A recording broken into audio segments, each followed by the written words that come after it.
mar za razvoj Velenja. Pozdravljeni in dobrodošli na drugi javni razpravi v okviru priprave vizije in strategije razvoja Mestne občine Velenje do leta 2040. Današnja razprava je posvečena prometu, infrastrukturi in okolju. To so področja, ki neposredno vplivajo na kakovost našega vsakdana in prihodnji razvoj mesta. Velenje je danes pred pomembnim razvojnim prelomom. Sooča se z izzivi energetske preobrazbe, prestrukturiranja SAŠA regije, podnebnih sprememb ter potrebami po sodobni, povezani in trajnostni infrastrukturi. Obenem pa ima mesto izjemne priložnosti, kakovosten prostor, močno razvojno znanje, tradicijo urbanega načrtovanja in visok potencial za trajnostni razvoj zelenega, pametnega in vključujočega mesta prihodnosti. Vizija razvoja do leta 2040 ni zgolj strateški dokument, je skupen dogovor o tem, kako želimo živeti, delati in ustvarjati v prihodnjih desetletjih. Zato so v proces priprave vključeni člani različnih javnosti, občanov, stroke, gospodarstva, nevladnih organizacij in raznih institucij. V preteklih mesecih so bile izvedene 4 tematske delavnice z nadpovprečno angažiranimi prebivalci, terenska anketa med prebivalci vseh krajevnih skupnosti in mestnih četrti ter zaznavna anketa v sosednjih občinah. S tem je bila zajeta celovita percepcija tako notranjih kot zunanjih deležnikov o razvojnem položaju in potencialih Velenja. V sklopu priprave strategije so bili oblikovani ključni razvojni cilji in usmeritve na področju prometa, infrastrukture ter okolja in trajnosti. Med prioritetami izstopajo razvoj trajnostne mobilnosti, posodobitev prometne in komunalne infrastrukture, krepitev javnega prevoza, urejanje pametnih rešitev ter izboljšanje kakovosti javnega prostora. Poseben poudarek namenjamo tudi varovanju okolja, prilagajanju podnebnim spremembam, energetski učinkovitosti ter spodbujanju trajnostnega in vključujočega razvoja občine. Cilj današnjega srečanja pa je, da skupaj oblikujemo konkretne razvojne usmeritve in predloge ukrepov za področje prometa in okolja, ki bodo vključeni v končno strategijo razvoja Mestne občine Velenje do leta 2040. Z nami danes sodelujejo strokovnjaki z različnih področij, ki bodo osvetlili prometne, prostorske, energetske in okoljske izzive ter priložnosti za razvoj mesta. To so prodekan za izobraževalno dejavnost Fakultete za energetiko Univerze v Mariboru, docent dr. Amor Čaudri, višji predstavnik na Fakulteti za varstvo okolja Klemen Kotnik, pooblaščeni inženir podjetja PNZ Svetovanje projektiranje, izdelovalec prometne študije Jernej Vozelj, vodja projektov Inštituta za politike prostora Ajdan Cerar, okoljevarstvenica Urša Zgojnik, krajinska arhitektka Kaja Flis in zelena informatorka Breda Kolar. Hvala vsem, da ste se odzvali povabilu in boste danes z nami delili svoje poglede, znanje in izkušnje. Prosim vas, da ste pri vaših odgovorih konkretni in kratki. Za to razpravo smo predvideli približno 1 uro, nadaljevali pa bi radi tudi z razpravo, ki bo vključevala občinstvo. In ko govorimo o mobilnosti, govorimo tudi o kakovosti bivanja. Ko govorimo o energetiki, govorimo o prihodnosti gospodarstva in delovnih mest. In ko govorimo o prometu oziroma prostoru, govorimo o tem, kako želimo živeti in se odzivati na izzive prihodnosti. Zato bomo tekom razprave poskušali povezati in nasloviti vse te teme. Začnimo pa z aktualnim stanjem in ključnimi izzivi. Najprej Jernej Vozelj, kakšno je trenutno stanje prometne infrastrukture v Velenju in kje vidite največje izzive? Ja, najprej lepo pozdravljeni. Področje infrastrukture in prometa nasploh je zelo bogata tema, predvsem zato, ker se vključuje tako širša družba, kot tudi strokovnjaki. Prometna infrastruktura v Velenju je sicer zelo bogata, imamo tako državne ceste kot razvejane občinske ceste, tudi železnica je v kraju, mesto živi in uporablja vse te načine. Veliko je obremenitev, ki jih promet prinaša, in to je predvsem tranzitni promet in pa tudi mestni promet, ta mestni vrvež v vsakih konicah. Kar se tiče infrastrukture in največjih izzivov, je predvsem to, kako se zdaj na naše vzorce, ki jih tukaj prebivalci potovanja imajo, prilagoditi za naslednje obdobje, recimo 20 let. V to območje bo prišla tretja razvojna os, ki je dejansko neka nova žila, nova priložnost, ki veliko stvari odpre, marsikatero tudi oteži. Zato je ključno, kako bo mesto pristopilo na to dejansko obrnjeno shemo, kjer je bilo dejansko danes vse bolj gravitirano na vzhodni del, malenkost proti zahodu, kjer bo to nova razvojna priložnost za mesto, da oblikuje javni prostor, da bo to ožilje delovalo tako, da bo povezovalo učinkovito in za vse načine, to se pravi ne samo za vozila, ampak tudi za hojo in kolesarjenje. Poleg mobilnosti, Urša Zgojznik, kateri so največji okoljski izzivi nasploh, s katerimi se Velenje danes sooča? Ja, mislim, da je promet bil izpostavljen že in mislim, da zdaj v teh strogo teh okoljskih temeljih ali pa okoljskih nekih stebrih, ki se vedno znova gledajo, je promet kljub vsemu zaradi lege tisti, s katerim se je treba več ukvarjati. Posledično zaradi prometa je tudi promet je glavni vir tudi CO2 izpustov. To ni zdaj Velenje tisto, ki bo rešilo vse probleme, ker je to približno 2/3 izpustov CO2 tudi na ravni Slovenije zaradi prometa. Smo tranzitna država, pa kljub vsemu moramo priznati, da se s tem tudi premalo ukvarjamo. Odpadki niso zanemarljiv del tukaj, so zanemarljiv v tem segmentu CO2, ampak ni finta zdaj, da gledamo vse iz teh izračunov, ker kljub vsemu imajo svoje pomanjkljivosti. CO2 se splača meriti, če ti meriš to na neko dobo, ves čas z istimi orodji in delaš primerjavo sam pri sebi, ni pa to edini način in pokazatelj. Zakaj omenjam odpadke? Zato, ker je recimo delež ločeno zbranih odpadkov pod slovenskim povprečjem. Odpadki kljub vsemu prinašajo dosti priložnosti, ki vključujejo različne sfere družbe, od gospodinjstev do podjetij, do javnih zavodov in tako naprej, in se da tu hitro narediti neke korake, mislim, govorim hitro, to ni doba 20 let, ampak mogoče 5 let. Ampak zdaj, ko govorimo o okolju, je dostikrat tu direktna povezava, ki pa je velikokrat spregledana, prostorska politika, še posebej v Sloveniji, kjer je pač prostor precej omejen zaradi geografskih specifik. Imamo doline, tudi Šaleška dolina je dolina z omejenim prostorom. In rada bi mogoče tukaj navezala ta okoljski izziv, kaj narediti za zemljišče, ki so na voljo, ali jih namenjati družbenem dobrem, ali mogoče zgolj in samo investicijam za podjetja. Tu je treba loviti pač neko dobro razmerje.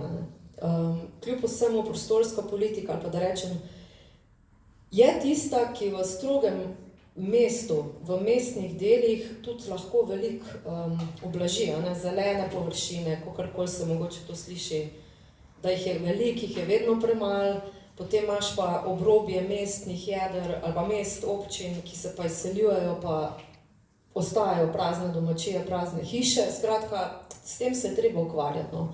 Mogoče sam še navezava, ker verjetno je vprašanje tudi zaradi vizije razvoja mesta. Okoljska politika je pa potem naslednji tisti podstat, stanovanjska politika. Ker če se želimo pogovarjati o nekem prestrukturiranju, je pa to tisti ključni moment, kjer se srečata okolje in socialno vprašanje, recimo temu. Omenili ste med drugim odpadke, Breda Kolar, vi ste vključeni v mrežo zelenih informatorjev, imate izkušnje s terena. Kaj ljudje najpogosteje izpostavljajo kot težavo pri ravnanju z odpadki in urejanju okolja, ali pa kaj je tisto, kar pri ločevanju odpadkov in skrbi za okolje občani še vedno najpogosteje spregledamo ali delamo narobe? Lepo pozdravljeni. Dejansko na prireditvah, kjer delujem kot zelena informatorka, opažam predvsem vedenje ljudi v konkretnih situacijah na prireditvenem prostoru. Ljudje večinoma želijo pravilno ravnati, ampak se odločajo hitro in v skladu s svojimi navadami in pa po občutku prostora. Ne razložim, recimo Pika Nogavička oziroma Pika naš festival. Takrat pokrijemo na našem igrišču, recimo primeroma, pokrijemo vse obstoječe koše. naredimo ekološke otoke in velik tabel, kjer ljudi usmerjamo. Ampak opažamo, da ljudje, ko hitijo iz enega prostora na drugega, iz ene delavnice na drugo, nekje pustijo en odpadek, takoj naslednji bo še enega zraven dal. In kar naenkrat se nabere ena gora odpadkov tam, kjer jim ni mesto. Kaj kaže to? Da ljudje ne razmišljamo, ampak da delamo impulzivno, da delamo iz navade. Če prostor ni urejen, enostavno zaznaš odpadek, kup odpadkov pa še svojega zraven daš. Tako da je nekako to ena značilnost. Iz izkušenj pa lahko rečem, da ljudje želijo ločevati. Je pa veliko nejasnosti glede ločevanja. Nejasnosti se pa pojavljajo tudi zaradi tega, ker imamo sestavljene materiale, ko proizvajalci vedno nove komponente vgrajujejo in tudi dostikrat zeleni informatorji iščemo potem odgovore, kam tak odpadek uvrstiti, kam ga odložiti. Eden Cerar, po vaših izkušnjah s politikami prostora, katere so tiste prostorske in urbanistične rešitve, ki bodo ključne za razvoj sodobnega, trajnostnega in ljudem prijaznega mesta Velenje? Ja, mogoče nekaj korak nazaj. Mikrofon, prosim. Oprostite. Hvala. Hvala. Mogoče nekaj korak nazaj.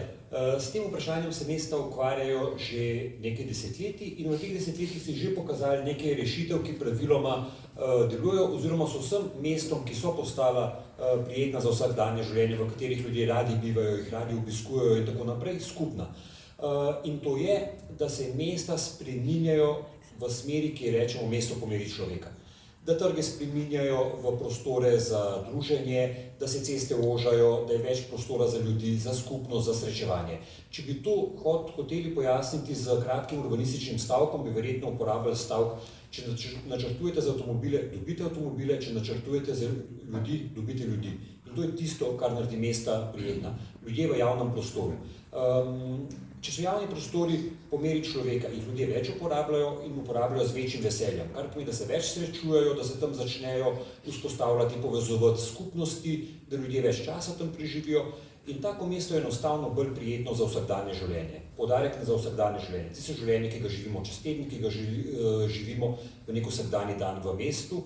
Hkrati so to vrstna mesta tudi bolj varna, ker se ljudje med seboj bolj poznajo, bolj pazijo eno drugega in to še posebej pride do izraza tudi mogoče v nekem prihodnem obdobju, v katerem se pričakuje tudi mogoče nekaj več vročih dni, vročih poletij, vremenskih ujm in tako naprej, ker se povezane skupnosti na to odzivajo bistveno bolje. Tako da, če grem na začetek, v glavnem mesto po meri človeka, ki se razvija okrog ljudi, okrog skupnosti in s tem namenom umika tudi avtomobile iz javnega prostora, kjer imajo pa vsa slovenska mesta kar nekaj manevrskega prostora, če ne drugega je za slovenska mesta tipično, da se velik delež kratkih poti opravi z avtomobilom, nekaj polovica vožnje z avtomobilom je krajših od 2 km in tukaj se skriva ta priložnost, ki je dokaj enostavna, da lahko te poti opravimo peš, kolesom in tako naprej.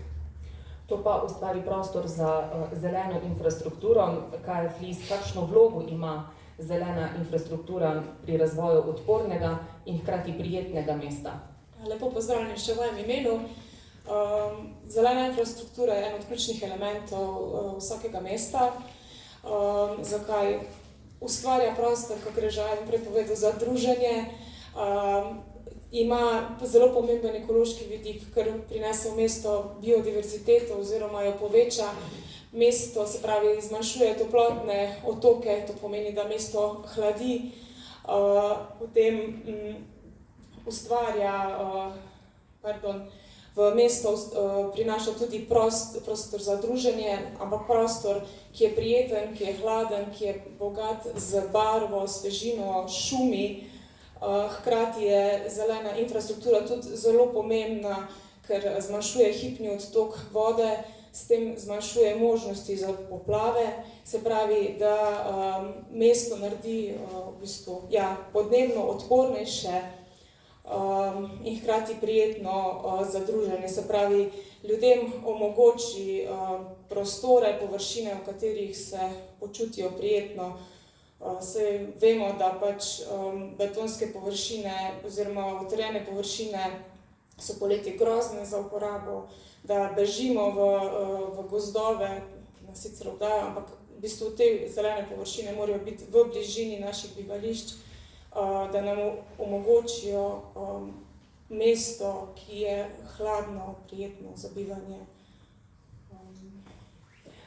Izvolite, na kratko, prosim.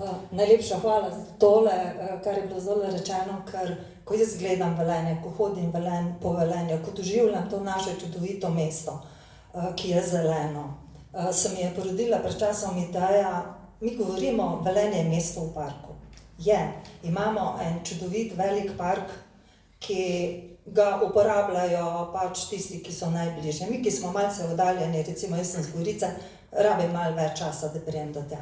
Ampak imamo pa tudi ogromno površin, zelenih površin, obraslih z drevesi, ki jih lahko z malo truda, z malo sredstev spremenimo v mikroparke, spremenimo v tista okolja, kot si je povedal gospod Cerar in pa kot je Kaja rekla, kjer bomo se lepo počutili, kjer bojo ljudje se lahko usedli na klopco in bojo si oddahnili, kjer se bojo lahko ohladili, kjer se bo skupnost oblikovala, kjer se bojo prepoznali, da je to en tisti košček Velenja, ki jim da nekaj več. In mislim, da je vredno, da se Velenje potrudi in te prostore, se ni treba to takoj, ampak sčasoma uredi v take površine, ki nam bojo služile vsem nam, pa ne samo vsem nam. Mi dejansko pri okolju in pa prostoru, ki ga ustvarjamo v tem našem mestu, moramo stremeti tudi k temu, da se bomo prebivalci lepo počutili, da se bojo tiste najbolj ranljive skupine ljudi lepo počutile, ker če bojo ti ljudje imeli res možnosti za živeti, potem bojo vsi ostali lahko zadovoljni, pa naj bojo to bivalne površine, naj bo to prometna infrastruktura, naj bo karkoli. In mislim, da v Velenju ima mestna občina in vodstvo velik posluh za potrebe prebivalcev. In jaz stavim na to, da lahko to naredimo. To sem želela. Pomembno je, da se vzpostavi dobra zelena infrastruktura, dober zelen sistem, ki pa pač vključuje vse od parkov do povezav z dovolj drevesi, dovolj zelenega, tudi otroška igrišča, klopce, saj gre že zelo veliko dela na tem, mogoče samo ta zeleni sistem, ki ga je pa po mojem še treba malo dodelati, vzpostaviti z vsemi pravili, ampak že gre v bistvu dobro v tej smeri. Hvala. Poleg prometa, prostora kot celote, zlasti zelenih površin, je pa energetska učinkovitost in oskrba tista izredno pomembna tema, ki se zlasti naslavlja v kontekstu prestrukturiranja regije. Docent dr. Amor Čaudri, kako vi vidite energetsko preobrazbo Šaleške doline, torej v kontekstu gospodarskega prestrukturiranja in s tem tudi družbenega? Pozdravljeni. Samo malo piše. Ja, hvala. Tega mešče. Zdaj, Velenje, posebej v kombinaciji s Šoštanjem, je v tem trenutku še zmerom hrbtenica naše elektroenergetske oskrbe in še nekaj časa, ko bo. Zaradi tega, ker spremembe na tem segmentu zahtevajo velike investicije, drugič, tudi sam proces izgradnje traja. Je pa v vmesnem času, še posebej zaradi tega, ker so že indici za to, da bo potrebno zaradi ekoloških vplivov in vsega ostalega narediti nekaj, se ideje, ki bi bile najboljše za samo prestrukturiranje v smislu proizvodnje energije, delujejo dlje časa. In tlele je kar nekaj različnih alternativ, od vodikovih tehnologij, metanola do vključevanja recimo alternativnih virov, ki jih imamo recimo od fotovoltaike vetra v poletnih mesecih, ko je energije veliko v izobilju. Imamo pa velik deficit v prihodnih obdobjih, predvsem pa v zimskem obdobju.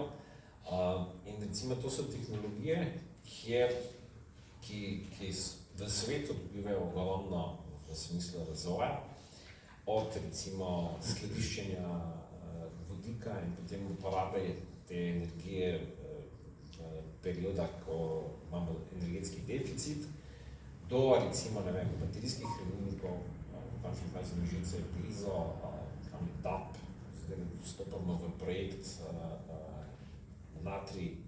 natrijevih hranilnikov, ki bi naj bili za te stacionarne hrambe primernejši, boljši, tudi ekološko bolj sprejemljivi. In vse to so smeri, kjer recimo lokalna industrija, od Teša do premogovnika, do tudi ostalih nosilcev, plus fakultete, kot tako iščemo rešitve, iščemo alternative, kar bi bilo najboljše v smislu energetske prenove, dodatne proizvodnje in pa seveda, da je tudi znanje, ki se ga tle skreira, se potem lahko dalje širi v celotno lokalno skupnost. In prav to znanje, raziskave, to je tisto, kar lahko bistveno prispeva k boljšemu upravljanju tako okolja kot prostora. Na kakšne načine, Klemen Kotnik? Lep pozdrav tudi v mojem imenu. Ja, zagotovo, znanje je tisti ključni element, ki vsemu temu, kar ste izpostavili, seveda prispeva. In to predvsem na način, da se izognemo nekim ad hoc odločitvam, ki temeljijo zgolj na nekih, hitrih, mogoče kratkotrajnih interesih. In tak razvoj načeloma nikoli ni dober. In nekako uporaba tega pravega znanja v praksi se je tudi na območju Šaleške doline pokazala v preteklosti kot zelo dobra. Vsi smo dobro seznanjeni s tisto klasično ekološko sanacijo, ki jo je območje pač doživelo zaradi predvsem delovanja termoelektrarne v Šoštanju in premogovnika v preteklosti. Se mi pa v bistvu ta moment znanja zdi pomemben še z dveh vidikov. Prvi je, da je znanje na nek način povezovalec različnih segmentov, tako okoljskega, gospodarskega, urejanja prostora, ne nazadnje tudi politika, pa zakonodajno področje. Tu je nekako vedno treba poiskati neko skupno pot, kjer vse te različne sfere med sabo sodelujejo. In še ena zadeva, mogoče ravno toliko kot samo znanje, je pa sploh v današnjem času, v času teh novodobnih medijev, pomemben tudi prenos tega znanja do ciljnih skupin javnosti. In tu bom pa po domač povedal, kar sam sebi malo v vedro plunil, imamo pa posebej stroka in pa znanost pogosto krat velike probleme. Namreč ta prenos znanja mora seveda potekati na nek pravi način, in pristopi so seveda odvisno od tega, kakšno ciljno skupino javnosti imaš na drugi strani, zelo, zelo različni. In če imaš znanje in to znanje ostaja kakršnokoli že, ni nujno samo okoljsko, lahko tudi kako drugo, zgolj v neki relativno ozki skupini, bodi si stroke, bodi si znanosti, kakorkoli že, s tem nismo še nič naredili. In zato je treba to tudi smiselno znati prenašati, kar pa še enkrat poudarjam, je pa danes v času po eni strani teh novodobnih medijev, pojava vplivništva takšnega in drugačnega, pa ne bi se do vplivništva opredelil ravno kot nujno nekaj slabega, lahko je v neki smiselni kombinaciji tudi nujno potrebno za razširjanje tega znanja širši javnosti potrebno. Se pravi, jaz vidim torej dva momenta. Znanje ja, ampak tudi res učinkovit prenos tega znanja tistim ciljnim skupinam javnosti, ki jim je namenjen. Tudi odločevalcem, na primer, v teh primerih. In tudi to je eden od izzivov, ki smo jih zdaj v tem uvodnem krogu naslovili, ko bi v nadaljevanju poskušali nakazati nekaj ukrepov, ki bi lahko izboljšali kakovost življenja v mestu. Klemen Kotnik, po vašem mnenju, katere so rešitve, ki so ključne za prilagajanje podnebnim spremembam na lokalni ravni? Ja, sej nekih je bilo v bistvu že pri sogovornikih prej izpostavljeno, ko smo govorili o zeleni infrastrukturi, ali bi dodali tudi modro infrastrukturo, če s tem pač mislimo neke vodne površine v mestu, zagotovo. Jaz mislim, da je en tak protokol ali pa postopek, da je seveda občina mora najprej, in jaz mislim, da je v okviru številnih tako parcialnih kot tudi bolj strateških dokumentov to v dobršni meri že narejeno. Najprej sploh identificirati tiste vsebine oziroma tista področja, kjer podnebne spremembe dejansko prihajajo bolj do, torej so na nek način področja, ki so bolj občutljiva oziroma dovzetna za to in se jih potem tudi na nek način lotevati. Zdaj, torej zelena infrastruktura, modra infrastruktura, več iz tehničnega, tehnološkega vidika, kar se tudi počne širše, da se na primer pri gradnji uporabljajo materiali, ki so mogoče bolj odporni na te ekstremne vremenske pojave, ki se pač v zadnjem obdobju dogajajo. Bodi si, da je to, ne vem, pri gradnji nekih cest, da se vgrajujejo kanalete z večjimi omogočena večja pretočnost in tako naprej. Če vzamemo na primer območje Šaleške doline, tudi v preteklosti se je pokazalo, da je velik problem povezan z vodami, poplavami, sicer mogoče se to ni vsaj pokazalo na srečo v takšnem obsegu kot marsikje drugje, pa vendar se je. In tu je, na primer, konkretno treba ravno eno tako področje, ki ga je treba naslavljati, da se bolj skrbi za vodotoke, da se to področje ureja, ker dejstvo pač je, da te stvari ne bodo šle na boljše, to je postala neka stalnica in jo je seveda treba smiselno naslavljati. Pravi, kar nekaj področji je pa seveda tudi tu potem težava, nekaj so želje, nekaj je pa nenazadnje realnost. Občina lahko marsikaj naredi, mogoče lahko tudi en tak ukrep, tudi ta je že bil na primer izpostavljen še več nekih senčnih površin v mestu, pa mogoče neki pitniki vode v tistem res toplem ali pa pri nekih vročinskih valovih. To so vse taki ukrepi, ki lahko seveda olajšajo tudi gibanje ali pa po vzoru na primer nekaterih mest, na srečo Velenje v zadnjem obdobju ni med njimi, ki se srečujejo rečemo, s slabšo kakovostjo zraka v zimskem času, gre predvsem za kotlinska območja, na primer Celje, Ljubljana, pa še kaj bi lahko našli, so pač neka opozorila, da se mogoče v tistem najbolj problematičnem delu dneva ranljive skupine ljudi, tudi za kakšne starejše ali otroke, ne gibljajo. Tudi to so neki pristopi, taki čisto vsakdanji, ki jih seveda občina lahko naredi. Je pa dejstvo, da bo pa dosti stvari treba narediti pa tudi na državnem nivoju. Ker to se nam dogaja, stvari se bodo peljale naprej in jih je treba torej naslavljati na različnih ravnih. Na državni nivo se velikokrat obrnemo, ko govorimo o izboljšanju javnega potniškega prometa, medkrajevnih povezav kot enih najbolj očitnih ukrepov, ki bi razbremenili to lokalno mobilnost. Poleg tega, kateri so še tisti ukrepi, ki so primerni za izboljšanje prometne varnosti in pretočnosti v mestih? Jaz bi se navezal na predgovornika, predvsem na to, kar sta omenjala znanje oziroma izkušnje in pa mesto po meri ljudi. Zdaj, Velenje je tradicionalno že v tem našem prostoru eno od svetilnikov krajev skupnosti, kjer se postavlja človeka že iz tudi tega rudarskega ozadja v središče, v nek bistvo, okoli katerega se načrtuje celoten prostor.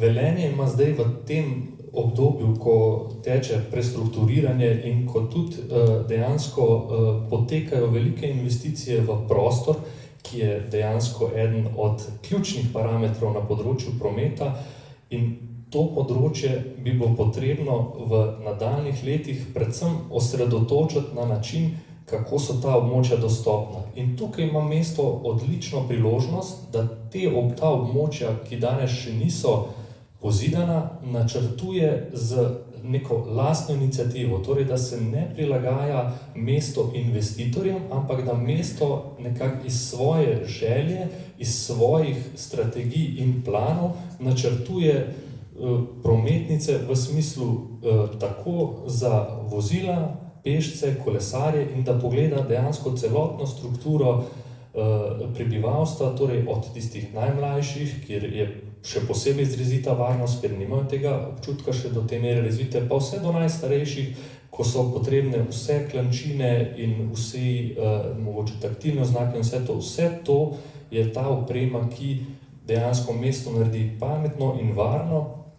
Nadgrajujem pa to še s tem, da bi dejansko Mestna občina Velenje na področju javnega prometa, kar ste izpostavili, lahko nadgradila še ta obstoječ javni potniški promet v mestu, ki je že danes zelo dober. Ne vam povem podatek, naprimer vedno se je dobro primerjati z okoliškimi mesti.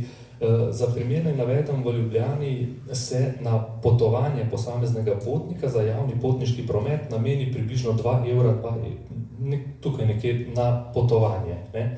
Zdaj, v Mariboru je za storitev javnega potniškega prometa namenjenih približno malenkost pod 5 evrov na potovanje. Ne. In zdaj, če mi pogledamo rezultate javnega potniškega prometa v Velenju, pridemo do številke 2,5 evra na potnika. Kar pomeni, javni potniški promet je predvsem zaradi tega čuta do ljudi, kjer je brezplačno in dejansko to ne more biti ovira, je zelo učinkovit, dober in hkrati tudi priložnost, da se skladno z novim razvojem prostora morda nadgradijo ali pa še v bistvu izpopolnijo linije na potrebe, na potovalne vzorce, ki jih imajo prebivalci v tem območju.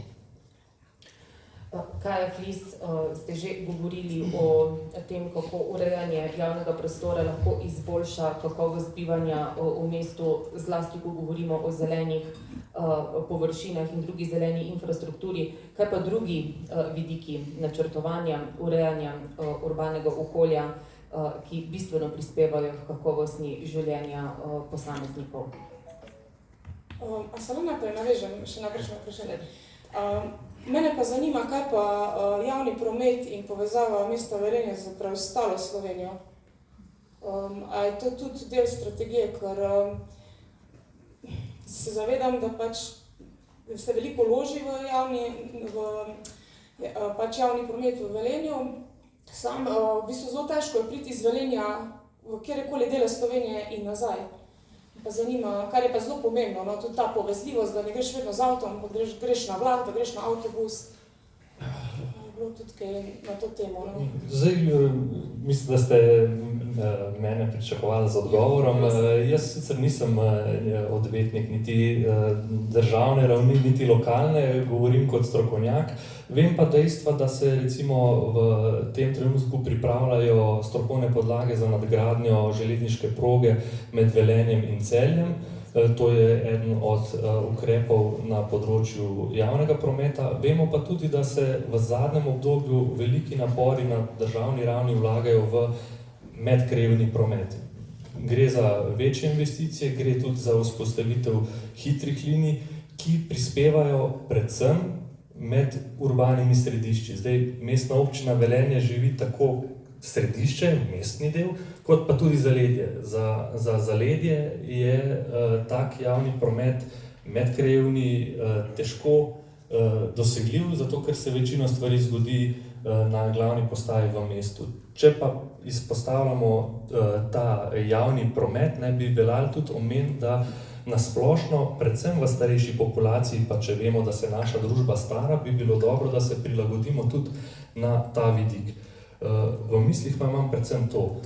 Starejši ljudje, ko zaključijo nekako svojo delovno, aktivno kariero, svoje socialno in družbeno okolje gradijo predvsem v tej neki dostopnosti peš oziroma na teh kratkih poteh. Ne? In na kratkih poteh se oni lahko gibljajo predvsem s tem, z lastnim seveda hojo in to, in pa s tem, kar ponuja mesto, to je potniški promet. Redke pa so situacije, pa vendar neizbežne, ko morajo te starejši tudi v druge dele, recimo v druga središča Celje ali pa Slovenj Gradec ali pa tudi Ljubljano, ko pa bi jim zelo prav prišel nek način deljenega prevoza, kot je recimo v drugih občinah izpostavljen Prostofer, kjer dejansko predvsem za namen kakšnih za obisk zdravnikov in to dejansko tudi družbeno odgovorno prostovoljci izvajajo prevoze tudi širše. Če sem prav seznanjen, v Mestni občini Velenje deluje Kamerat, Kamerat deluje predvsem za poti znotraj mesta, ampak bi bilo tukaj v tem skupnosti izpostaviti tudi to, da so potrebe se nakazujejo in te potrebe bodo vedno večje. Mogoče potem v zaključnem delu razprave z občinstvom, kdo od pripravljavcev same strategije na tem področju bi morda lažje odgovoril na vprašanje. Ja, hvala. Moje vprašanje je bilo pa, kako lahko z urejanjem javnega prostora izboljšamo kakovost bivanja v mestu. Jaz mislim, da zdaj, če gre za nove površine, je zelo dobro, da začnemo že na samem začetku. Se pravi, ko se lotimo načrtovanja, da načrtujemo, da je pač prostor oblikovan premišljeno, kvalitetno in trajnostno, da se k načrtovanju vključuje njegove uporabnike, se pravi od začetka do konca. Potem tudi v nadaljevanju, da se načrtuje na način, ki se pač upošteva lokalni kontekst in identiteto prostora, da se predvidi kvalitetne materiale, kvaliteten zeleni material, se pravi kvalitetne rastline, ki izhajajo iz območja, kjer živimo, niso invazivne, da se predvsem, se pravi, v mestu, kakor je že bilo velikokrat rečeno, primarno prostor namenimo človeku in ne avtomobilu ter drugim motornim vozilom, ki v Velenju so v bistvu kar na nek način okupirali prostor, pri tem želim opozoriti predvsem na električne skiroje in pa motorje. Se pravi, da se načrtuje celovito, se pravi, da vsak prostor, ki se v mestu načrtuje, naj bo del celote, se pravi, da ko bomo prišli do neke faze načrtovanja in urejanja, dobimo neko zaključeno celoto. Zdi se mi pa tu zelo dobro, da ne samo načrtujemo novih stvari, ampak predvsem, da evidentiramo obstoječe površine, ki se nahajajo v mestu in da jih probamo čim bolj prilagoditi novim potrebam prostora, se pravi, uvajamo modro-zeleno infrastrukturo, da jih ponesemo v ta čas, se pravi, če je to zdaj že bilo pač narejeno, recimo leta 1960, so ljudje malo drugače živeli, kot pa živimo sedaj, se pravi, da se tudi prilagodi sodobnim trendom, predvsem pa, da se dela prostore dostopne različnim generacijam, različnim družbenim skupinam, različnim ljudem, da se jim ponudi čim več prostorov, ki so prijetni za druženje, se pravi, ki so hladni, ki imajo veliko zelenja, vode, ki omogočajo, ki so oblikovani tako, da jih lahko sprejmejo čim bolj različni ljudje. Se pravi, Velenje je zelo pestro mesto in zato mora biti tudi oblikovanje, po mojem, zadržano, ampak hkrati prijetno, tako, da povabi ljudi ven. Mogoče pa še želim poudariti tudi to, da naj se ulice v obstoječih naseljih, ki so zelo prijetna, naj se ne urejajo na način, ki privablja še več avtov, ampak naj se avtomobile čim bolj ovira, se pravi, da se ulice oži, da se ulice spreminja v prostore za druženje otrok, ker mi smo se včasih družili na ulicah, pa se zdaj ne več, ker je pač toliko avtov, da je nevarno. Vem, da je to v kulturi ljudi, ampak obstajajo načini, kako se v bistvu zmanjša hitrost, kako se ljudi zavrača, pač spravi, da se čim manj vozijo z avtomobili. In upam, da bo ljudje čim prej dojeli, da je Velenje res mesto, kjer lahko veliko hodiš peš, veliko kolesariš in pač ni treba, da se cel čas vozimo z avtomobili.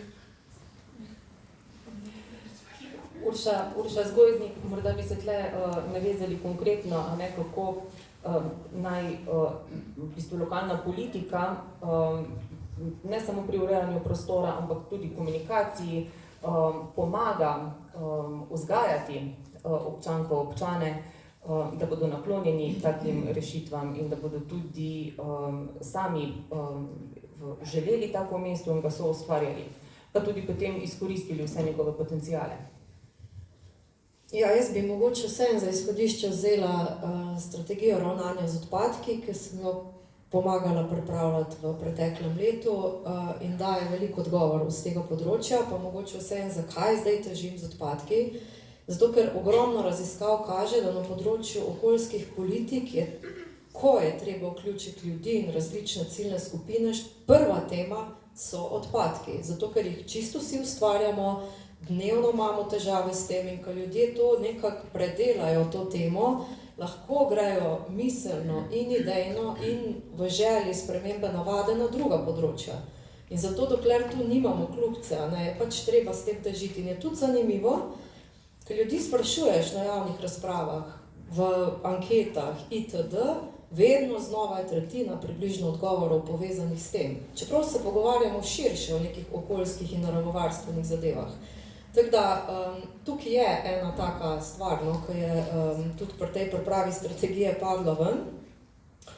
In recimo v naši anketi, na katero je takrat odgovorilo preko 500 ljudi, pa po mnenju sodelavcev občine je to bil dober odziv, je padlo res ogromno predlogov, ki se jih splača poslušati, ampak vseeno splača se tudi poslušati oziroma prebrati tisto, kar je kritično. Ne vem, me boš potem še kaj v zvezi z odpadki vprašala, če ne bom zdaj izkoristila priložnost. Ampak recimo, zbirni center je danes tisti center, kamor mi naše odpadke pač odpeljemo. Predvsem se gre za tiste odpadke, ki jih ne moramo odložiti v zabojnike pred našo hišo ali blokom. Ampak v anketi, na katero si upam trditi, je odgovarjala tista skupina ljudi, ki jih ta tematika vseeno bolj zanima. Po vzorcu tudi bolj izobraženi so, ampak 1/5 do 1/4 ljudi ne pozna zabojnikov za olje, zbiralnih akcij za nevarne odpadke in samo polovica vprašanih uporablja zbirni center. In se mi zdi, zato težim jaz zdaj z odpadki, ker tu ni kljubice, no. Kako reševati to, dvigniti ozaveščenost? To je pa delo z ljudmi. Jaz sem se vseeno mogla malo zapisati, ker imam preveč tukaj zapovedati. Pa sem hotela tukaj v bistvu vprašati eno stvar najprej.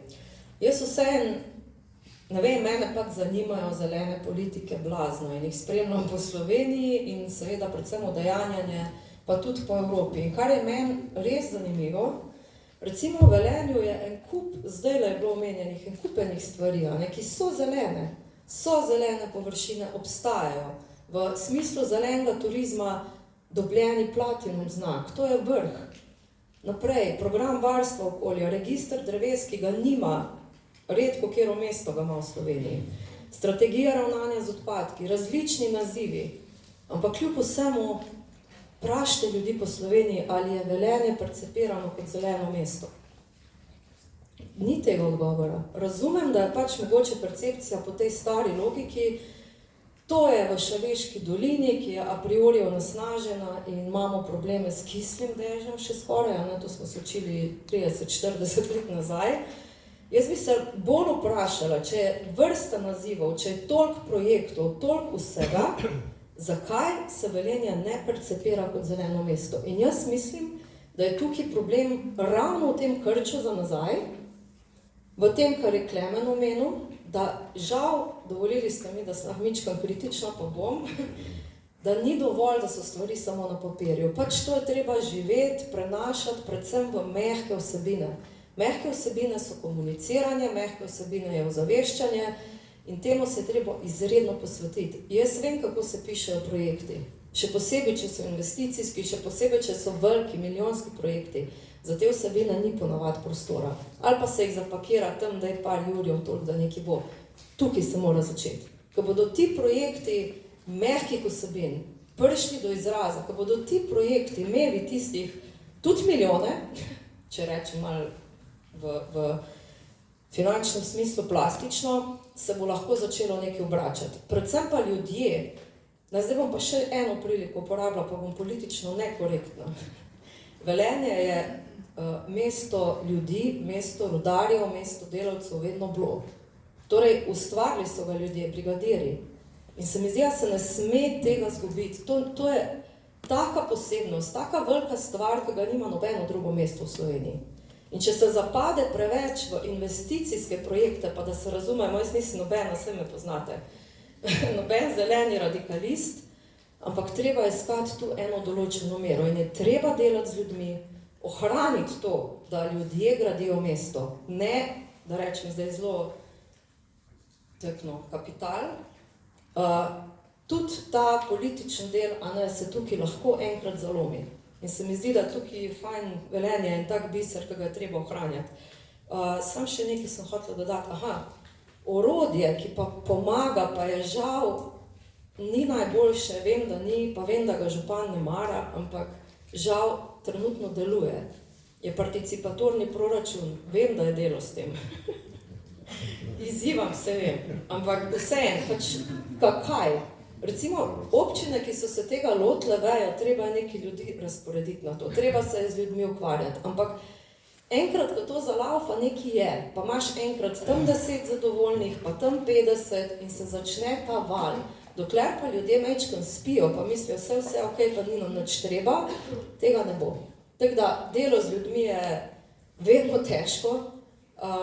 Meni najboljši primer ever, ker sem ga čula, je pa nizozemski vodni program, sam dodam za primer. Nizozemska je država, seveda, ki je tam okrog 0 nadmorski ali minus in voda je pri njih, seveda, po eni strani nevarnost, po drugi pa priložnost. Pa vem, da mi nismo Nizozemska, ampak tam je to stoletno tradicijo, mislim, da zdaj že imajo, ker je treba, mislim, da vsakih 5 let revidirati ta program. In oni si vzamejo 1 leto, samo hodijo okrog, delavnice, predavanja, se potrudijo, da pride na ta, oziroma zdaj se ni treba več, ker pa je to normalno, da se pač to začnejo ljudje med sabo pogovarjati, veš, zdaj bo pa spet nova verzija, kaj bomo. Skratka, izven tega okvira je treba iti, če se boste lotili participatorne, ki se javim, lahko kaj pomagam, ampak pač sej mogoče še kako drugo orodje, no, ampak tam se da spodbuditi ljudi, da sami nekaj skreirajo. Vem, da ima tudi kolega Cerar oziroma na inštitutu IPOP polno teh projektov, ko ti zaženeš to med ljudmi, se bodo sami začeli sekirati in sami delati. In bomo vodili Se opravičujem, že čez nekaj trenutkov, Ajdan Cerar, samo Breda Kolar še čisto na kratko prosim, glede na to, da celotna družba, ki je danes bolj kot kadarkoli prej multigeneracijska, mora sprejemati spremembe, kako torej različne generacije naslavljati z okoljskimi temami, da bo to nekako učinkovito, razumljivo, dostopno vsem. Res je, da vsaka generacija zahteva svoj pristop. Zdaj, če jaz gledam mojo generacijo starejše, kaj imamo radi? Radi imamo pogovor, radi imamo akcije v smislu druženja, da se pomenimo in pogovorimo. Če gledam mlajšo generacijo oziroma generacijo, ki še delovno aktivna, njim primanjkuje časa, ne? In je treba to upoštevati in jih nagovarjati na tak način, da jim čim bolj prihranimo to.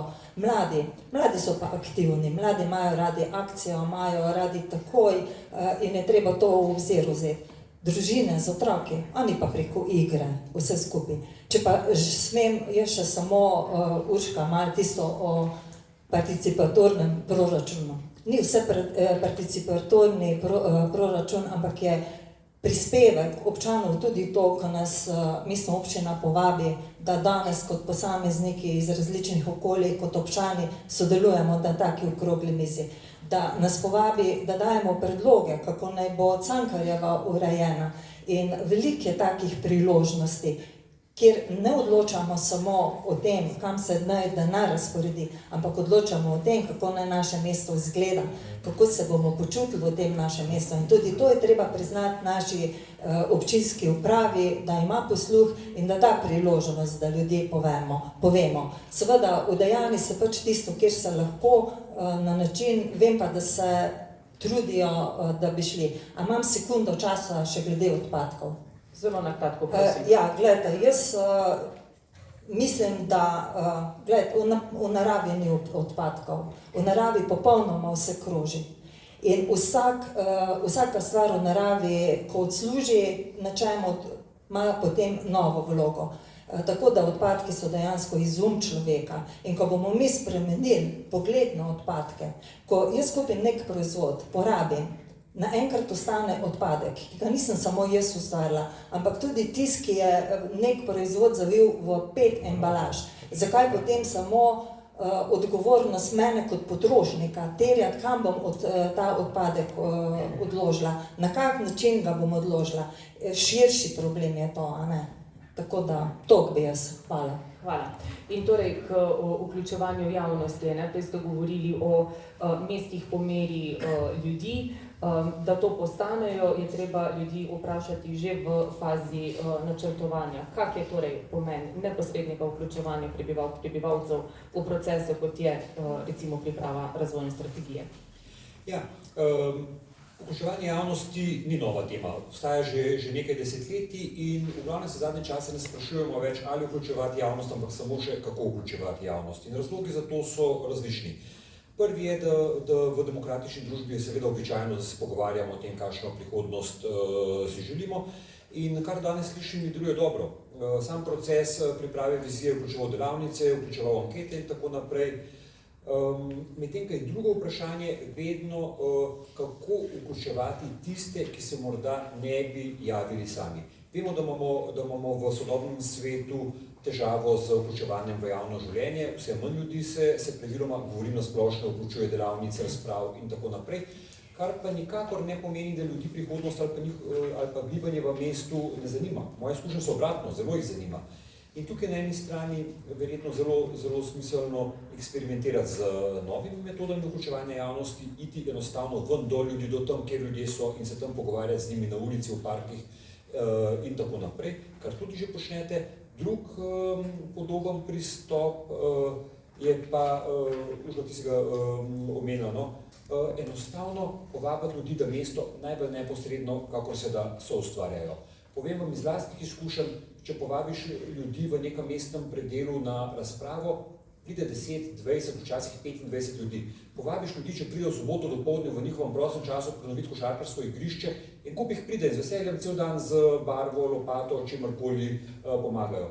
Torej, pomembni so tudi mehanizmi ali pa pristopi, ki spustijo vmesne faze pogovora, ker kot je prej omenila, imamo ljudi, ki mogoče niso nagnjeni k veliko govorjenja, vključevanja in tako naprej, in pa z veseljem pristopali k stvarnemu izboljševanju mesta. Mogoče v tem kontekstu lahko dodam še dve tezi. Prva je še en razlog, zakaj je zelo smiselno vključevati javnost. Po mojih izkušnjah je to najbolj ekonomična analiza, kateri lahko pristopite. Ljudje so kar dobri senzorji, vejo, kaj se dogaja v njihovi okolici, vejo, zakaj se to dogaja, znajo si to interpretirati, znajo spremenljivke povezati med sabo. In če so sredstva omejena, kar ponavadi so in hočete več zvedati o določenem okolju, kjer boste izvajali neke ukrepe, je to najbolj ekonomičen način analize, ki vam hkrati omogoča še eno stvar. Predvidevanje, kaj so tvegani ukrepi, kaj so manj tvegani, katerimi lahko samo pristopimo. In to ne pomeni, da so vsem tveganim ukrepom izognemo, seveda ne, eni so nujni ali pa v njih vidimo nek pomemben cilj. V takem primeru pa ne moram dovolj poudariti pomena komunikacije. Komunikacija ni nikoli preveč. In komunikacija mogoče ima, tako kot je Klemen omenil, utemeljene na podatkih, sodobni pristopih komunikacije, s katerimi razlagamo, zakaj uvajamo določene ukrepe, kaj od njih pričakujemo, kakšni so podatki zadaj, kaj s tem rešujemo. Tega po mojih izkušnjah nikoli ni dovolj in ljudje to vedno radi slišijo. Izvolite, hvala. Ja, na tem mestu bi rad izpostavil en projekt, ki smo ga skupaj s partnerji pred kratkim na področju znanosti in pilotnih projektov razvili. Gre za aplikacijo Inka, govorim o indikatorju kakovosti bivanja, in prav zaradi dobrega sodelovanja v zgodovini smo si za pilotno območje izbrali območje Velenja.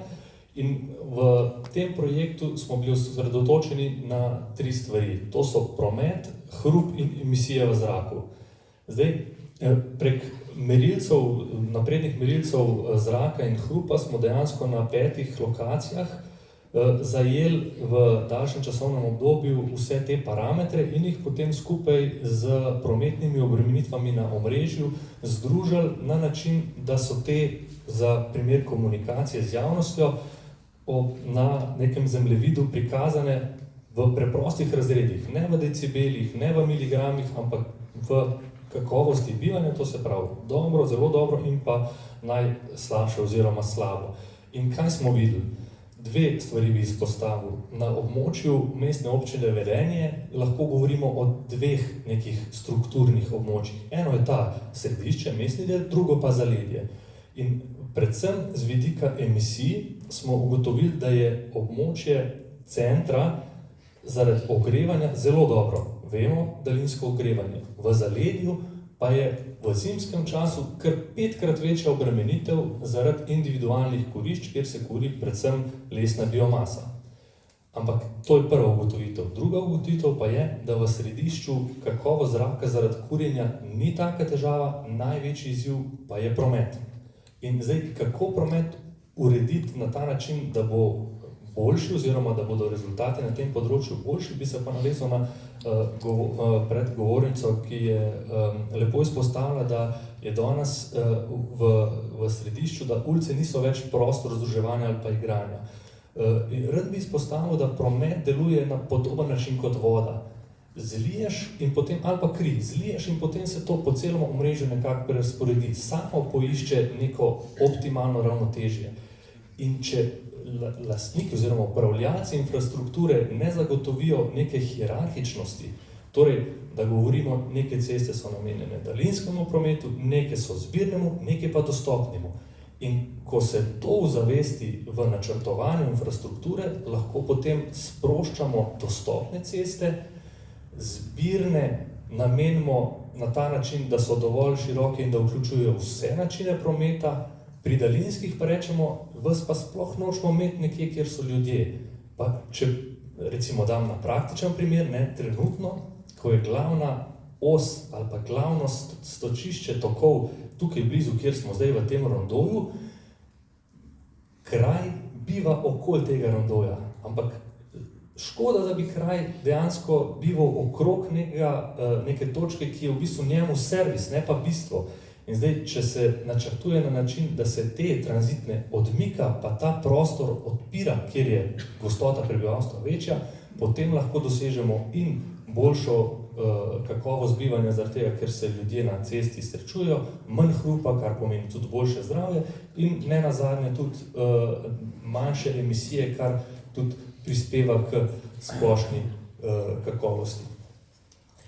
Dotaknimo se še, se pravi, izstopa iz premoga, gospodarskega prestrukturiranja z glavnim ciljem, to je ohranjanje kakovosti načina življenja. Docent dr. Amor Čaudri, po vaši oceni, katere tiste nove investicije bodo ključne za razvoj Velenja po izstopu iz premoga? Mislite zgolj na segmentu energetike? Morda nasploh. Tehnološko širše. Tako. Zdaj, vemo, da ta proces traja kar nekaj časa, ne? Če mečkaj podbrado, hvala. Ena od stvari, ki bodo ostale definitivno tudi po tem obdobju, je vsa elektroenergetska infrastruktura. Šoštanj Velenje kot taka sta center tega v Sloveniji. Seveda to bi bilo škoda pustiti, pa reči, v redu, bomo zgradili, nuklearko, za katero še v tem trenutku pojma nimamo, kakav je točno bila. Cene se spreminjajo kakor komu kdaj, od lobistov pač pade na pamet. In prav gotovo v tem segmentu je treba iskati rešitve, kaj s tem narediti. Ena od opcij je bila to, kar sem že prej povedal. Velenje, vključno z rudnikom, ima opcijo, da postane neke vrste hranilnik energije. Zdaj, točno s katerimi tehnologiji, ne vem, ali bodo to metal hidridi, ali bodo LOCH tehnologije, ali bo karkoli od tega, to je stvar raziskav. Ogromno je pilotskih projektov, ki se dogajajo po svetu in moram reči, da zdaj tudi v okviru Saša regije prestrukturiranja vsi nosilci delajo veliko z vsemi znanstvenimi inštitucijami v Sloveniji, da se te alternative iščejo in da se jih dejansko poskuša preliti tudi vsaj v pilote in stestirati te tehnologije. Ker zadeva ostalih stvari. Ne. Tudi tež kot tak, ko bo prenehal vrtovati, ne, je pri nas, se po mojem mnenju, dovolj pametni, ne, da znamo to preoblikovati. Ne reči, da je to s tem konc, ne, ampak da se da iz tega iztisniti na osnovi recimo določenih tehnologij pa pridobiti novo produkcijsko vrednost. Med ostalim, recimo, bogati smo z gozdovi.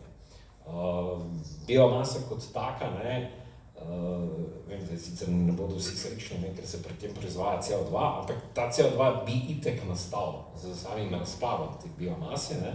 Če pa znamo iz tega potegniti ven še energetski potencial, ki nam koristi takrat, ko imamo deficit energije, je to smotrno izkoristiti.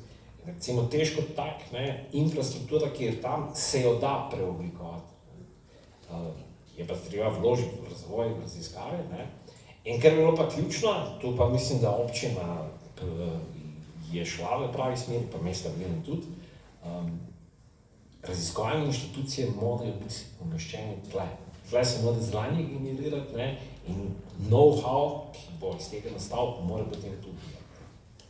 Ker je lahko ta prostor pravzaprav odličen poligon za raziskave in razvoj, ki ne bodo delovali samo na tem območju, ampak morda tudi na drugih. Absolutno, v smislu in preoblikovanja, ne, tega, ampak ne zgolj ono, samo ekološke sanacije, ne, in potem bomo pustili, ne vem, tam, kjer je bilo odlagališče ali pa deponija, ne, bo potem pač nekaj raslo in je to mrtvo, ne, mislim mrtvo, živo v smislu narave, ampak mrtvo v smislu eksploatacije.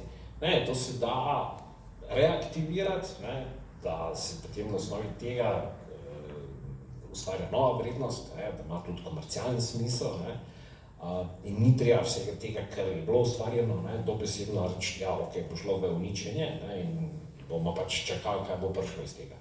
Ne, zato je priložnosti ogromno in v okviru tega prestrukturiranja se zdaj v tej fazi je čas, da se čim več zadev stestira. Imeli smo vodikove tehnologije, ena od opcij, različne variante hranilnikov, biomasa, produkcija metanola, karkoli že od teh tehnologij, vsekakor sodijo vse. Pa lahko po vaši oceni, vsaj z aktualnimi izhodišči, Velenje postane nek primer dobre prakse, ne le na področju torej trajnostne energetike, ampak tudi vlaganja v raziskave in razvoj in iskanja aplikacij za različna okolja, ne le konkretno lokalno. Absolutno. Absolutno. Potenciala je več kot dovolj, v smislu priložnosti, ki se ponujajo, tudi mlade populacije je dovolj, dela se v tej smeri, ne. Zdaj, jaz upam, ne, da bo v kratkem, recimo, energetika kot veda postala tako popularna, kot so bile, ne vem, 30 let nazaj telekomunikacije, ne, in če bomo uspeli privabiti te mlade, da pa ustvariti za njih primerno okolje, ne, je bodočnost glede tega zelo svetla.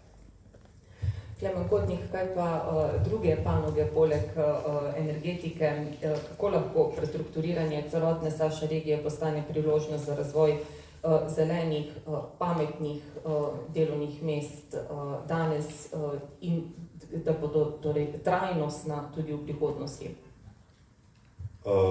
Ja, sej, jaz bi se mogoče šule na predhodnika navezal, ne, ker je bilo dosti v bistvu nekih izhodišč že postavljenih. Zdaj pa, če na neki načelni ravni pač pogledamo razvoj tega območja. Dejstvo je, da pač Šaleška dolina je v preteklosti izkoristila neko razvojno prednost, ki jo je pač predstavljal premog. In zato se pogosto krat omenja ta širša elektroenergetska paradigma, ki je pač nekako rezultirala vsem tem, kar imamo danes. In se strinjam, da bi bilo v smislu nekega nadaljnjega razvoja seveda narobe, če bi se na vse to pozabilo. Po drugi strani je pa tudi res, da jaz vidim na primer nek pravični prehod v tem kontekstu, o katerem smo se zdaj pogovarjali tudi o tem, da pa ni nujno, da vse izhaja ravno iz tega. Velenje oziroma celotno območje bo pač moralo in na tem področju, kolikor jaz poznam zadeve, pa malo sem tudi vpet v nekatere projekte, se tu dosti dela, dosti išče nekih priložnosti, pač najti nek nov razvojni model.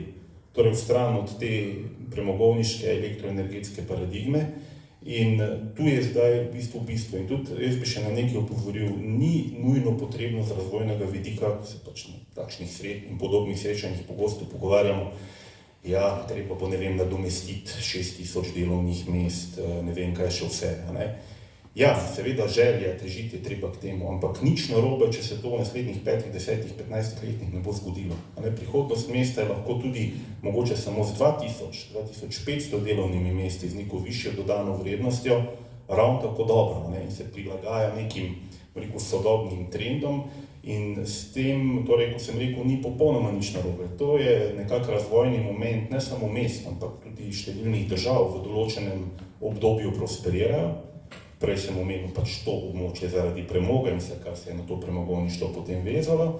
Potem so torej v fazi neke kulminacije, potem pač zaradi različnih razlogov je ta sinusoida obrnjena navzdol. S tem še enkrat nič narobe in potem bomo z nekim novim razvojnim modelom zopet šlo navzdol. Se pravi, da je pri tem načrtovanju, ja, moramo biti seveda, tu so želje, moraš biti optimističen, ampak nekje zadnji pa tudi realen, in ne zdaj vrat na nos težiti k zadevam, ki pa mogoče v praksi niso izvedljive. In mislim, da se je Mestna občina Velenje tega kar realno lotila in da so, kot je bilo že omenjeno, na pravi poti. Ajden Cerar, mogoče še k vam v kontekstu zelenega prehoda, ki ga morda del javnosti vidi kot breme, pa vendarle je lahko velika priložnost. Kakšna konkretno, ko govorimo o dolgoročnem razvijanju kakovostnega javnega prostora, ki je nekako temelj kakovostnega življenja celotne družbe in vseh posameznikov? Ja, predvsem te spremembe javnega prostora, mogoče ne takoj, ampak kaže se že zdaj v nekih letih pravilo, ko se ljudje na ta nov javni prostor, ki je pomeni človeka, kot smo prej rekli, navadijo, praviloma redko kdo hoče nazaj v prejšnjo obliko javnega prostora, ki bo bolj po meri prometa in tako naprej. Kaže se, da po letu, dveh, ko se ljudje navadijo, je strinjanje s tem okrog 70%, tam se ponavadi nekako oblikuje, včasih gre pa tudi do 80-90, imamo že v Sloveniji tudi primere.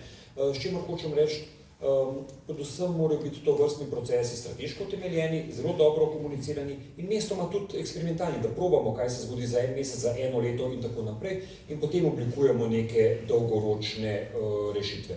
Vendar praviloma se kaže iz tujine, da ljudje s časoma take rešitve posvojijo, ker so enostavno za vsakdanje življenje bolj prijetne. Se v končni fazi se nikomur ne da čakati v prometnih zastojih, upravljati vsakdanje opravke z avtomobilom in tako naprej.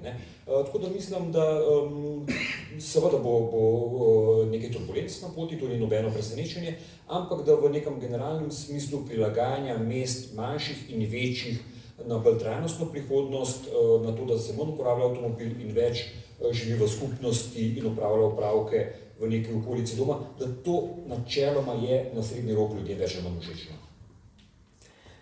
Hvala. Imamo morda vprašanja iz občinstva, komentarje, karkoli bi želeli nasloviti na naše sogovornike. Vas pa prosim, da stopite za govorniški pult, zato da boste ozvočeni in vas bodo slišali tudi vsi, ki nas spremljajo nadaljavo. Izvolite.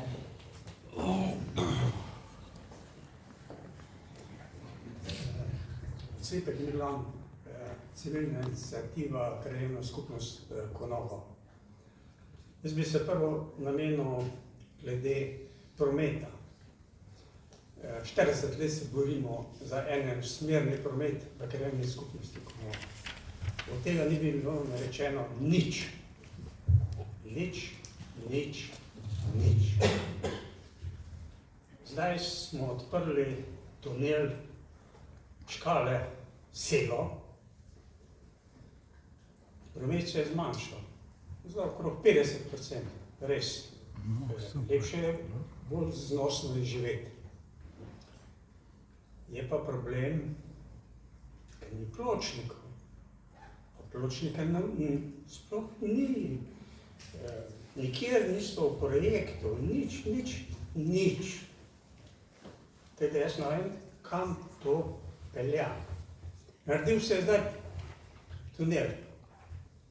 In v tem tunelu ne moreš iz Konoga peš priti iz Konovega, iz Drucove, v naselje Škala. To je hitra cesta, ne? Ne moreš čez piti, moraš iti okrog po gozdu, pa po gozdnih poteh, da prideš na grad Turni. Ne moreš priti po drugi strani. Imeli smo peš pot, Konovo, Debrca, jezero. Zaprta pot. Šlo na Dars. So rekli, na občini ni dal nobenih pripomb.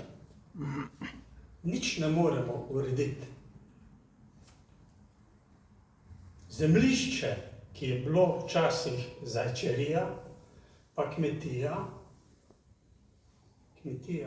se pravi, na Debrci, to zemljišče, ne vem, je zagrajeno sedaj, včasih je bilo občinsko, a je to zemljišče bilo prodano, ne vem, ampak zagrajeno je in noter so daj živali. To se pravi, mi Konovčani peš ne moramo več priti na jezero. Lahko pridemo še na en način, da gremo preko nad Stanetovo cesto, tam gor je ta gozd Grič, ko je, ampak tudi tam bo prišla avtocesta. Tudi tam ne bomo morali več priti na jezero. Zdaj, jaz sem včasih hodil peš, da moram jaz se usesti na avto se nam usesti, se pelam čez Drucovo, tunel, Škale, pa na jezero, da lahko grem na sprehod. In tu je mnogo takih ljudi. To vam povem, nič se nam ni naredilo za pešce v krajevni skupnosti Konovo.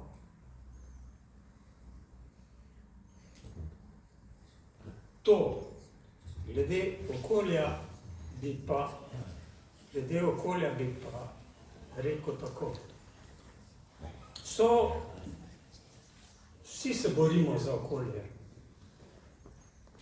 Šumbric naselje, lepo naselje, z staro kmečko cerkev, komplet bo. 40 let so se gor odvozili po danovod gradbeni odpadki. 40 let so se vozili gradbeni odpadki v Prelozovo Globačo. V Prelozovo Globačo je daj plas potegnil. Kdo bo pol to cesto rešval? 40 let so se. Kljub temu, da sem večkrat opozoril inšpekcijske službe, vse, ne mislim, ampak ni odziva. Ni bilo odziva. Šele pred 2 leti, ker sem res zagrozil, takrat se prišli inšpektori in je nivo moral vse tisti material, ki je pripeljal odvozen tam, ko mu je mesto odpadkov. Glede okolja še bi rekel, v gozdu vidimo, da se je izboljšalo za 50%. Res moram priznati, predvsem en gozdar, ki je poskrbel, ki skrbi za naravo, res skrbi svakemu času. In mislim, da bo počasi se vrača nazaj, v gozd se vrača življenje, vrača še žolne, vrača se vse to. Vendar je problem še samo eden. 4-kolesniki pa krosisti, motokrosisti. V tej problematiki smo pa že slišali. Hvala vam, da ste izpostavili pomanjkljivosti, postavili vprašanja po razpravi. Se bomo oglasili. Mogoče še kako vprašanje ali komentar iz občinstva, vabljeni. Sicer, ja, če kolikor zmorete, ne lahko, prosim ja za kako pojasnilo ali kontekst. Ja, jaz da dam priložnost publiki, da še razmisle za naslednje vprašanje. Bi rekel, gospod je zelo dobro izpostavil in to je to, kar je tudi Ajdan prej povedal, ne, vključevanje javnosti je ključno. Taka mnenja in taka stališča večkrat, kot so slišana, bolj verjetno je, da bodo nekje naletela prav šesa oziroma da bodo v končni fazi realizirana. Pri vseh velikih projektih, kot je tudi bila gradnja teh objektov, ki ste jih prej imenovali in ki imajo te določene pomanjkljivosti, je vedno zraven tudi vključevanje javnosti na račun javnih razgrnitev. Ko so bile javne razgrnitve, je bila ta možnost izraziti vse te pomisleke, ampak ker je načrtovalski proces cikličen, tudi ta zgodba zdaj sigurno ni zaključena in mislim, da je prav, da se izpostavlja pomembnost načrta hodljivosti za neko tako skupnost, kot je Velenje. Torej, če Velenje želi biti mesto po meri ljudi in če želi imeti v središču človeka, je nujno potrebno, da se tudi dejansko za neko širšo preveritvijo in s širšim pogledom za celotno mesto tudi te stvari uredijo.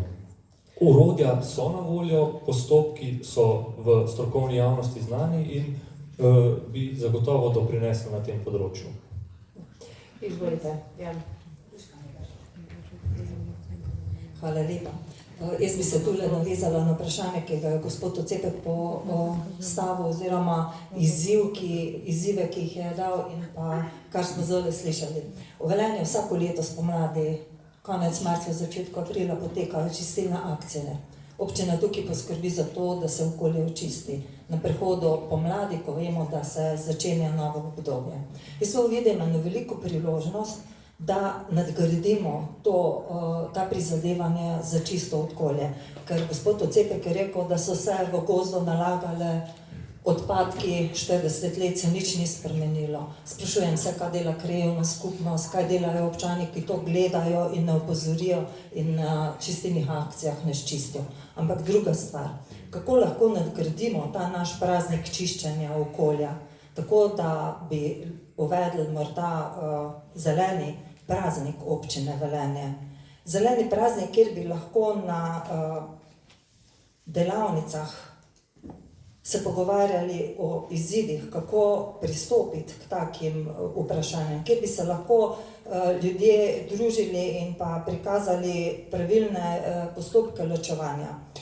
Recimo Repair Cafe, tukaj imamo center ponovne uporabe, izdelki, ki jih ljudje ne potrebujemo več doma, bi jih lahko izmenjali. Lahko bi ljudje, ki imajo znanje, se izdelki potem tudi popravljali. Družili bi se in mislim, da najbolj na tak način lahko vplivamo na ljudi, da začnejo drugače razmišljati, da začnejo dojemati odlaganje odpadkov na drugačen način, da se pač naše ravnanje spremeni. Je pa to tudi priložnost, ko lahko damo priznanje posameznikom in skupnostim oziroma društvom, da dobro delajo na področju zelenega in čistega okolja. Morda v razmislek, da se pa veliko še nadgraditi. Še za zaključek, ja, hvala. Ja, da to tvoje podkrepim še številkami.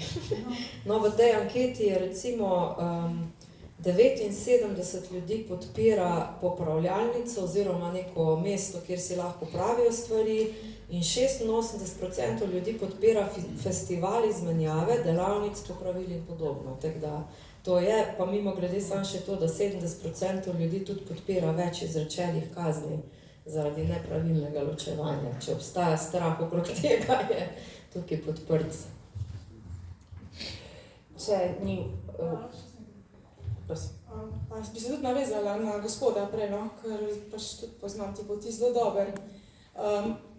Meni se zdi zelo pomembno to, kar je prej Ajdan povedal, da se gre, včasih treba iti od človeka do človeka, vem, da to pač fejs naporno, ampak marsikdaj so javne razgrnitve v načrtovalskih procesih v zelo zgodnjih urah, ali pa ljudem je nerodno priti, ali pa neprijetno, nimajo časa.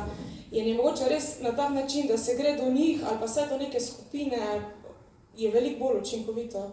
In ravno te poti na Konavem, no, res velikih jih je prekinjenih in jih še bo prekinjenih zaradi novih infrastrukturnih procesov in zagotovo bi pač vam oni povedali, no, in so pa to poti, ki res so njihove poti do jezera, do mesta, do površin, ki jih imajo zelo radi. Hvala vam, spoštovani sogovorniki, Amor Čaudri, Klemen Kotnik, Jernej Vozov, Ajdan Cerar, Urša Zgojznik, Kaja Flis in Breda Kolar.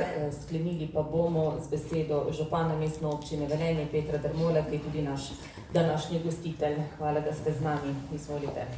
Ja, hvala lepa. Najprej seveda iskrena zahvala vsem prisotnim, da ste si vzeli čas. In seveda tudi vam, spoštovani gostje. Zdaj, gospod Ocepek, ki je bil zdaj tukaj na odru, je zelo slikovito pa tudi praktično ponazoril, kaj se dogaja, ko na nek način trčita razvoj in pa na drugi strani seveda varovanje nekih družbenih interesov, okolja in vsega ostalega. Pri delu župana verjemite, da je najtežje iskati ravno te sinergije oziroma iskati to mejo, dokam razvijati mesto z nekimi investicijami, z projekti, da pri tem seveda ne posežeš pretirano v neke naravne danosti, v neke ekosisteme, ki so za nas seveda ključnega pomena. In jaz tukaj vedno seveda imamo v spredju tudi, bom rekel, ljudi, varstvo narave, zato ker sem tudi sam rad v naravi in trdim, da imamo čudovito naravo, ne samo tu v samem središču, ampak še posebej, ko gremo po zaledju, da imamo res ogromno naravnih danosti. In če kaj je potrebno seveda to znati spoštovati in seveda v največji možni meri ohranjati. To, da bomo mi razvili mesto na način, kot smo se tudi včeraj tukaj pogovarjali z področjem gospodarstva, in pri tem ne bomo posegali ali pa kakorkoli vplivali na življenje posameznika ali na naravo, si seveda ne smemo zatiskati oči, da bo temu tako. To je pač tista kruta realnost, ki se danes dogaja, tako kot je gospod Ocepek slikovito ponazoril, da tunel, tretja razvojna, vse, kar prihaja, seveda spreminja naravno podobo na eni strani, nas mora posledično spreminjati tudi navade ljudi. In vse to, kar je zdaj, gospod Ocepek je zelo velik naredil za krajevno skupnost Konovo, vedno znova je znal upozoriti, kje so odpadki, kje je kaj nevarnega in takih ljudi je po moje oceni celo premalo v našem mestu in kakorkoli je potrebno seveda tudi to, kar vedno znova poudari gospod Ocepek, pa tudi drugi somišljeniki, slišati in seveda čim bolj upoštevati. Mogoče samo še to glede odgovor, ne. Res je, na Konovem želja po enosmerni ulici že nekaj časa, tudi smo se pogovarjali po teh stvarih, točno smo se takrat dogovorili. Najprej počakamo, da se bo ta tunel skozi Konovo naredil, prometni tokovi se zdaj zmerijo, da če seveda mi razbremenimo tega dela prometa, potem je tudi smiselno razmišljati o enosmerni ulici in jo tudi implementirati, ampak zato pač potrebujemo seveda soglasje vseh tistih krajanov, ki živijo v tistem okolju, krajevne skupnosti in vsega ostalega. In zato mislim, da zdaj tudi počasi prihaja pravi trenutek, ko bomo te stvari tudi naslovili. Ko pa govorimo zdaj tudi neposredno o teh tematikah, ki so bila odprta, mi govorimo danes o razvoju do leta 2040 na področju infrastrukture. Zdaj sicer sem pričakoval, da bo kdo rekel, da ima Velenje katastrofalne državne ceste, ker vi tega niste izpostavili, v mestu, ki izpostavlja to, že te ceste pač nam, niti državi, ne more biti ravno v ponos. Je že to prva stvar, ki jo je potrebno seveda ne samo do leta 2040, ampak takoj tudi čim bolj urediti. Je pa tako, da s tretjo razvojno osjo, ki sem že prej omenil, se bodo seveda tudi prometni tokovi pri nam izrazito spremenili. Naš cilj mora biti, in to v kratkem, da mestnega središča najprej razbremenimo tovornega prometa. Zato potrebujemo eno investicijo, ki bi se naj v letošnjem letu začela.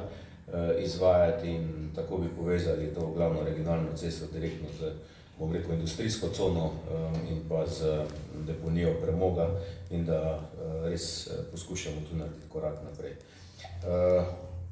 Podjetje IPOP je pred leti tudi preizkušalo v našem okolju zaprtje rudarske ceste, če se spomnite. Jaz toliko kletvic od županov, od občanov, kot sem jih takrat prejel, jih verjetno nisem nikoli prejel. Tako negativnega odziva si jaz osebno takrat niti nisem sanjal pričakoval, da se bo to zgodilo, ampak se je to zgodilo. In vsaka sprememba, ožanje, ko smo zožali cesto talcev, je bila ponudna zgodba. In vse te spremembe, ki se bodo zdaj začele dogajati, ker se morajo začeti dogajati, bodo seveda tako ali drugače vplivali na ljudi. In te stvari je potrebno seveda zelo počasi implementirati v naše mesto. Tisto, kar je na področju infrastrukture, ker nisem ceste, ne? Mi imamo danes zdaj tipičen primer, mi delamo zeleno preobrazbo daljinskega ogrevanja. 8 km vroče voda po našem mestnem središču moramo obnoviti. Pa smo to vse skozi opozarjali, kaj bo. Mi smo šele zdaj v prvi tretjini faze. Ne? Počasi prihajamo tale del neposredno tukaj čez tole cesto, kjer smo že ugotavljali, da je zelo velik del vroče voda položen ravno pod drevesi. In to je tisto pač negativne posledice, ki jih danes čutimo, mogoče tudi zaradi napačnega razvoja zelenih površin v preteklosti ali pa napačne implementacije oziroma pač napačnih investicij v to komunalno infrastrukturo. Ampak to je pač nekaj tistega, s čimer se bomo mogli soočiti, ampak na drugi strani se strinjam s tem, da pač je seveda potrebno te zelene površine tudi ustrezno sanirati in zagotavljati tudi potencialno neke nove zelene vsebine. In pa podobno je tudi z meteorno kanalizacijo, ki je bilo danes že izpostavljeno, večje cevovode. Zdaj, pravzaprav skozi celo Velenje bi morali te cevovode povečati glede na količine padavin, ampak tudi to bomo postopno pač morali seveda izvajati. Zdaj, kar se tiče odpadkov,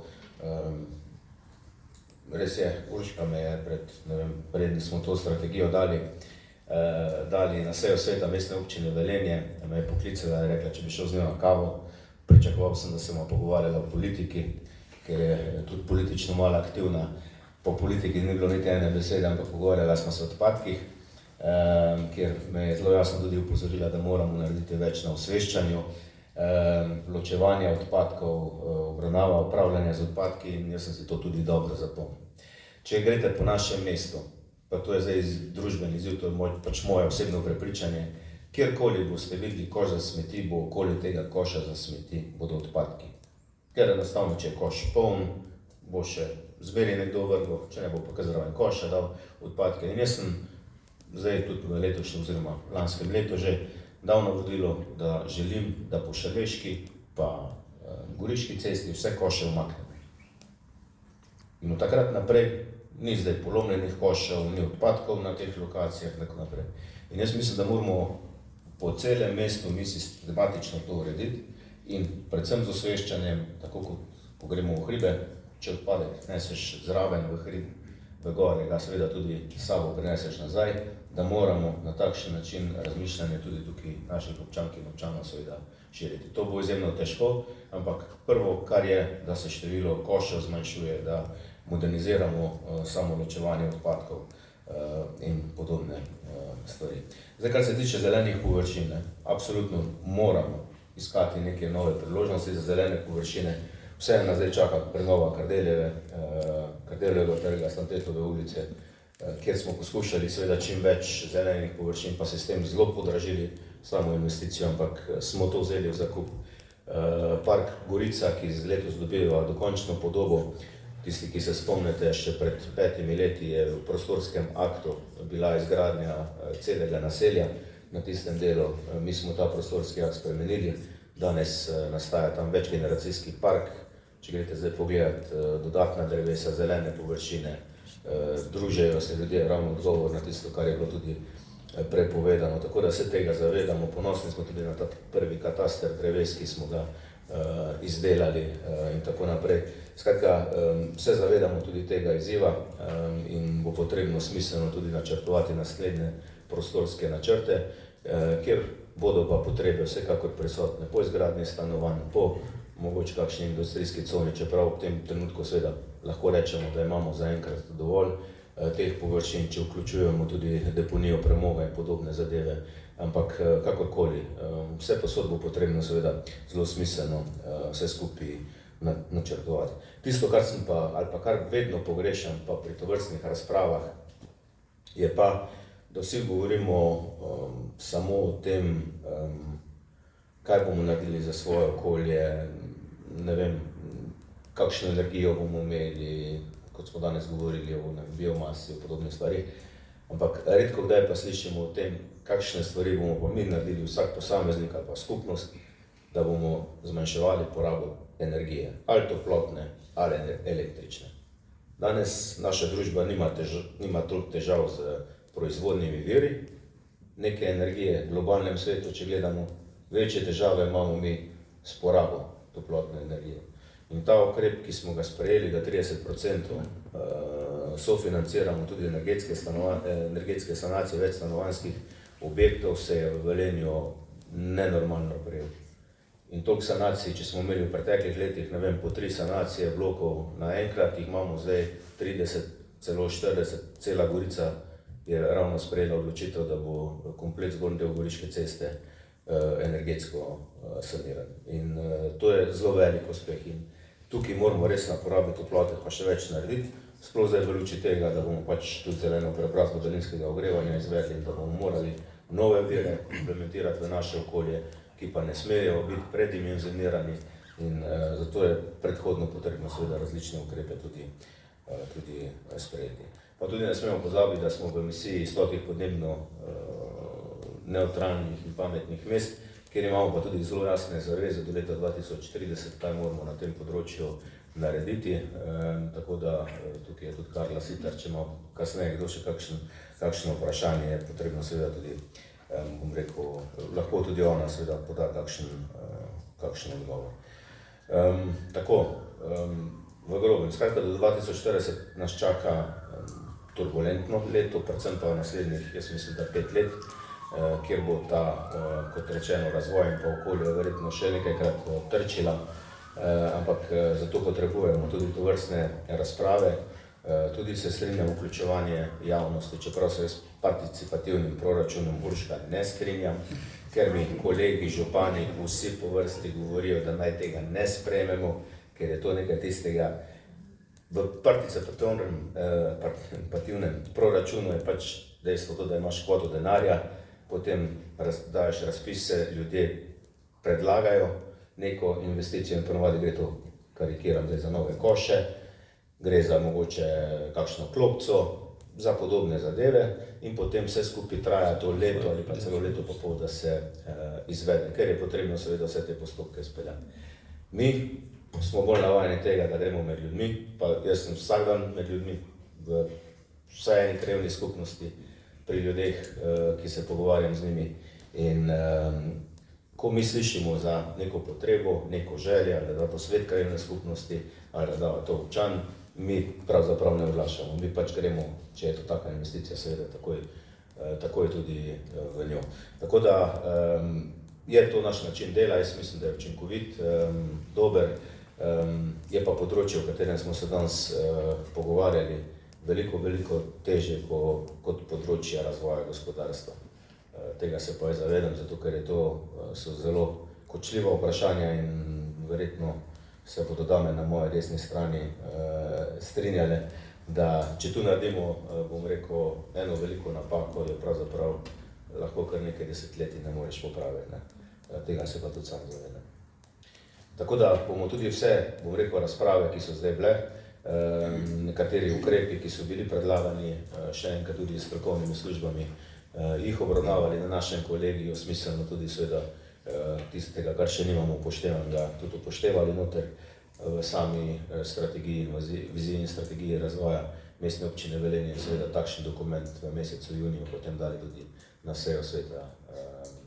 Bo pa zatem sprejet še akcijski načrt z točno določenimi aktivnostmi in takrat bo pa tudi ta strategija tudi v praksi, bom rekel, še nekoliko bolj videna in mislim, da tudi razne pločniki in podobne zadeve, ki so bili izpostavljeni danes, morajo biti seveda tukaj noter v takšnih akcijskih načrtih potem opredeljeni, realni tisti, ki jih je mogoče izvesti, za tiste, ki imamo izpolnjene pogoje po lastništvu in po podobnih zadevah. Tako da, toliko za enkrat, hvala lepa Tina za odlično vodenje in seveda še enkrat hvala lepa vsem prisotnim za čas.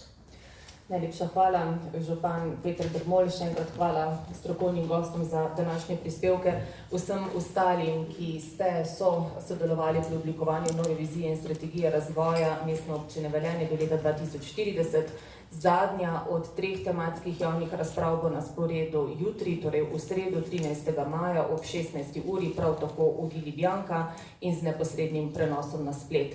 In sicer na temo izobraževanja in kakovosti življenja. Vabljeni torej tudi jutri in nasploh v prihodnosti k sodelovanju pri oblikovanju mesta Velenje po meri ljudi. Hvala in srečno.